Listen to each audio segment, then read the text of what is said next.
রাত্রিবেলা বিষ্ণু ইসলাম এবং আম্মা জান আয়েশা রাদিয়াল্লাহু তাআলা বিষ্ণু বলেন চলো তো আমরা একটু দৌড় দেই, এক্সারসাইজ হয়ে যাবে। দুইজনে দৌড় দিলেন। তখন আম্মা জান আয়েশা রাদিয়াল্লাহু তাআলা একটু স্লিম ছিলেন, তো দৌড়ে বিশ্বনবী পিছে পড়ে গেলেন, আম্মা জান আয়েশা ফার্স্ট হয়ে গেলেন, আগে চলে গেলেন। বড্ড খুশি, উনি বিশ্বনবীকে হারিয়েছেন। আবার অনেক বছর পরে, তখন সময়ের ব্যবধানে আম্মা জান আয়েশা একটু হেলদি হয়ে গিয়েছেন, আগের মতো আর চিকন নেই। আবার বিশ্বনবী এক রাতে বললেন, আয়েশা চলো আজকেও একটু এক্সারসাইজ করে দৌড় দেই। দুজন মিলে দৌড় দিলেন।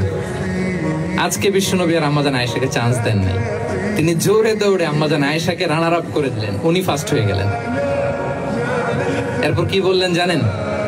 সুনানে আবু দাউদের হাদিস, তিনি বললেন ইয়া আয়েশা হাদিহি বিতিলকা সাবকা। দেখেন বিশ্বনবী মনে রাখছেন, নোটে রাখছেন।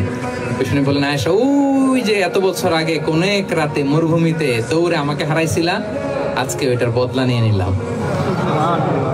তিলকা সাবকা, ওইটার বিনিময়ে এটা। ওই দিন তুমি জিতছিলা, আজকে তোমার উপর আমি জিতে গেলাম। আল্লাহু আকবার। কি হৃদ্যতা ছিল, কি সম্পর্ক ছিল স্ত্রীর সাথে। তাই বলে মনে করবেন না যে কোনো মনোমালিন্য হতো না, হতো। মানবিক যে ব্যাপারগুলো, মাঝে মাঝে একটু ছোটখাটো মিষ্টি ঝগড়া, একটু মনোমালিন্য, এটাও হতো। এবং বিশ্বনবী এটাও টের পেতেন। তিনি বলতেন, আয়েশা ইন্নী লা আ'লামু ইযা কুনতি আলাইয়া গাদবা ওয়া ইযা কুনতি আলাইয়া রাদিয়া।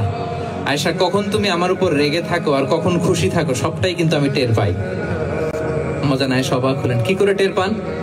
বিশ্বনবী বলেন, যখন তুমি আমার উপর খুশি থাকো তখন দোয়ার সময় বলো লা ওয়া রাব্বি মুহাম্মদ, তুমি বলো হে মুহাম্মদের রব আল্লাহ, মদিনার উপর রহম করেন, আমাদেরকে ক্ষমা করেন। হে মুহাম্মদের রব, আমাদের ক্ষমা করেন। এইভাবে দোয়া করো। আর যখন তুমি রেগে থাকো তখন আমার নামটা মুখ দিয়ে নিতে চাও না, তখন তুমি দোয়াতে বলো লা ওয়া রাব্বি ইব্রাহিম, হে ইব্রাহিমের আল্লাহ, হে ইব্রাহিম নবীর খোদা, আমাদের মাফ করো। তখন তুমি আমার নাম নাও না, কৌশলে আমার নামটা বাদ দাও। আমাদের আয়েশা বলেন, ইয়া রাসূলুল্লাহ মা আহজুরু ইল্লা ইসমাক, নবী হে, আমি তো আপনার নামটাই শুধু মুখ থেকে বাদ দেই, আমার হৃদয় থেকে তো কখনো আপনারে বাদ দিতে পারি না।